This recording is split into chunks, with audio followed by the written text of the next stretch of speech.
Bienvenidos a esta nueva exploración. Hoy tenemos por delante un viaje absolutamente fascinante. Nos vamos a meter de lleno, a modo de descenso metafórico, en las partes más ocultas, misteriosas y, sí, a veces un poquito incómodas de nuestra propia mente. Basándonos en la obra Encuentro con la sombra, vamos a desgranar cómo el ser humano oculta aspectos de sí mismo, cómo esos aspectos nos controlan desde la oscuridad y, lo que es más importante, cómo podemos recuperarlos. Es un recorrido que, de verdad, cambia por completo la forma en que entendemos el comportamiento humano. Bueno, vamos a meternos de lleno en esto. Esta frase tan profunda del escritor ruso Alexander Solzhenitsyn nos viene como anillo al dedo para arrancar. Nos dice que no hay una frontera mágica en el mapa que separe a los buenos de los malos. Como ya nos adelantaba Carl Jung, esa línea divisoria nos atraviesa a cada uno de nosotros por la mitad. Es una forma de ver la dualidad humana que nos advierte de algo brutal. El mal no es solo algo que pasa ahí fuera, sino una potencialidad que llevamos de serie, justo en el centro de nuestro ser. Pasamos a la primera parte, la naturaleza humana oculta. Para entender este tema de la dualidad, tenemos que echar un vistazo a cómo la psicología profunda, que arrancó con Freud y expandió maravillosamente Jung, define exactamente esas partes de nosotros mismos que barremos debajo de la alfombra todos los días. Y aquí tenemos la definición de manual, la famosa sombra. Ojo, que esto no es un concepto místico sacado de la manga, es una realidad psicológica con todas las de la ley. Básicamente, contiene todo aquello que nuestra mente consciente considera inaceptable, vergonzoso o que choca con la imagen ideal que queremos dar. Desde que somos pequeños, vamos desterrando hacia este rincón oculto cosas como la agresividad, el egoísmo o la envidia. Y lo verdaderamente fascinante es que esto no desaparece, para nada. Opera por su cuenta de forma totalmente autónoma desde la oscuridad. Y esto ilustra a la perfección cómo funciona nuestra psique. Por un lado tenemos al ego. El ego es nuestra máscara social, amable, educada, la que usamos para quedar bien. Y en la otra esquina del cuadrilátero, la sombra, que guarda bajo llave todo lo reprimido.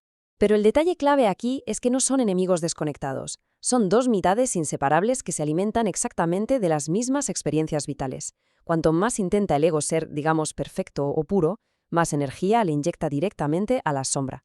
Crecen a la vez. Vamos con la sección 2, el saco pesado e invisible. Para visualizar cómo se cuece todo este proceso de represión desde que somos niños, vamos a usar una metáfora buenísima del poeta Robert Bly. Describe de una forma súper gráfica el condicionamiento por el que pasamos todos y cada uno de nosotros. La idea de Bly es que empezamos nuestra vida totalmente enteros. Imaginemos a un bebé como una esfera de energía radiante, de 360 grados, brillando en todas direcciones. Pero claro, crecemos, empezamos a interactuar con la sociedad, con nuestros padres, en el colegio, y de repente, ciertas cosas que hacemos reciben un no rotundo. Nos castigan o nos desaprueban. Entonces, para no perder el cariño de los demás, nos vemos obligados a meter esos rasgos feos en un saco invisible que nos echamos a la espalda. Y con los años, esa esfera preciosa y enorme se queda en una porción súper fina y frágil. Pero a ver, ¿qué llevamos exactamente metido en ese saco? Pues no son solo cosas que tacharíamos de negativas, como la ira o el egoísmo. El verdadero drama aquí es que en el saco también metemos oro puro. Hablamos de la espontaneidad, la sexualidad instintiva y una creatividad brutal. Cualquier cosa que no encajara en lo que se esperaba de nosotros va para adentro. Y lo peor de todo es que, al dejar esa energía vital encerrada a oscuras durante años, se pudre, se vuelve hostil y se nos pone en contra. Entramos en la tercera sección, los espejos de la mente. Y aquí la cosa se pone interesante, porque pasamos del interior a la vida real. Todas esas emociones y energías no se quedan quietecitas en el saco, ¿qué va? Salen y explotan de lleno en nuestras relaciones del día a día. Llegados a este punto, hay que hacerse la gran pregunta. Si la sombra está tan escondida y no podemos verla directamente al mirar dentro de nosotros, ¿cómo demonios sabemos que está ahí? Pues resulta que la mente es una ilusionista de primera y tiene un truco infalible. Se engaña a sí misma para ver su propia oscuridad, sí, pero proyectada en el mundo exterior. Y a ver, lo que es realmente interesante de todo esto es entender cómo funciona el mecanismo. Pensemos en nuestra mente como si fuera un proyector de cine. Toda esa película con nuestros rasgos inaceptables la tenemos metida en una lata a oscuras, pero de repente encendemos la luz y proyectamos esa misma película directamente sobre otras personas, usándolas como pantalla. Terminamos atacando y criticando a muerte en los demás exactamente los mismos defectos y cosillas reprimidas que en el fondo son 100% nuestras.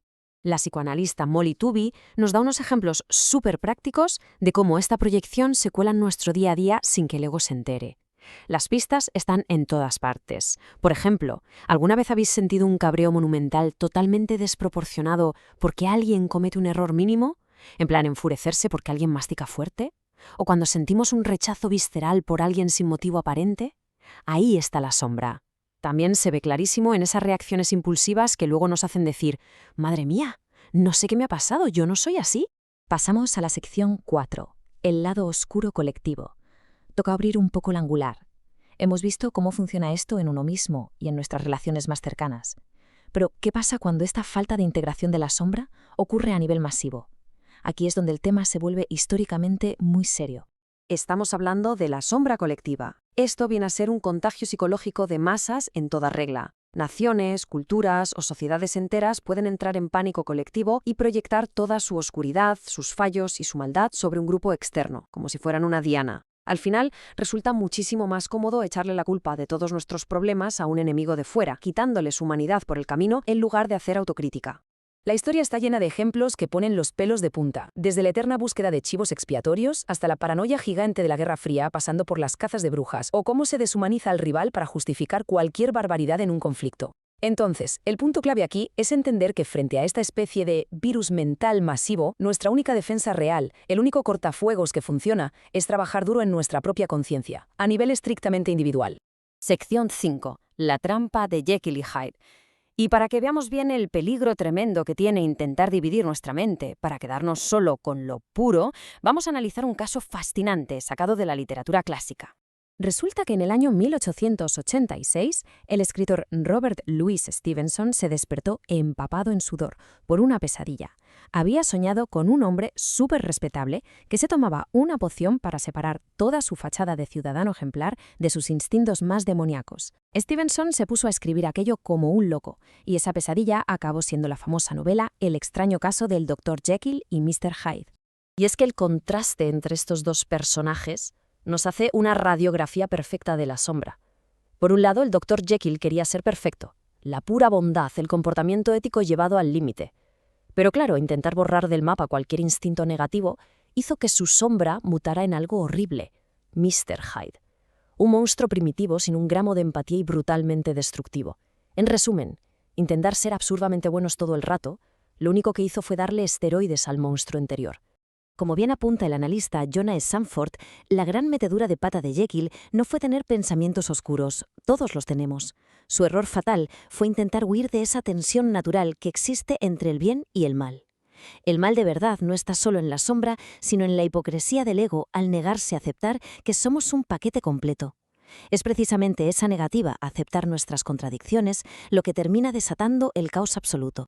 Y llegamos a la sección 6, abrazando la oscuridad interior, la parte de las soluciones. Ya hemos visto la teoría y los peligros, así que vamos a ver cómo podemos iluminar esas zonas oscuras con una linterna sin que nos explote en la cara durante el proceso.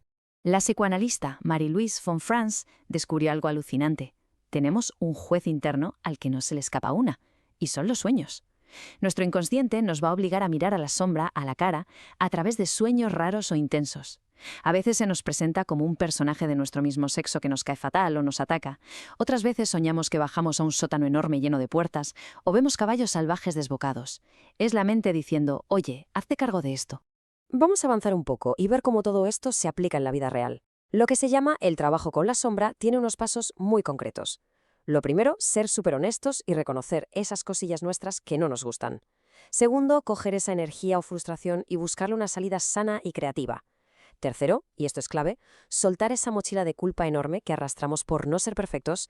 Y cuarto, dejar de señalar con el dedito a los demás, recogiendo nuestras proyecciones. Lo que nos lleva a esta maravilla de frase de C.G. Jung. Resulta que la sombra no es solo el trastero donde guardamos las miserias. Para nada. Es de hecho nuestra mayor fuente de energía. Si somos capaces de hacer las paces con ella, descubrimos que ese 90% de oro puro, nuestros instintos más primarios, nuestra rebeldía, esa creatividad brutal, vuelve a nosotros. Se reintegra en nuestra vida dándonos una fuerza increíble para ser, por fin, nosotros mismos. Así que aquí terminamos esta exploración y nos quedamos ante una decisión inevitable. Ya sabemos que llevamos esa dualidad dentro. El secreto está encima de la mesa. La gran pregunta ahora es, ¿vamos a seguir disimulando nuestras imperfecciones, criticando a los demás por fantasmas que en realidad son nuestros? ¿O vamos a tener la valentía de mirar hacia adentro, abrir ese famoso saco invisible y abrazar todo lo que verdaderamente somos? Es una decisión que queda en manos de cualquiera que quiera de verdad sentirse completo. ¡Hasta la próxima!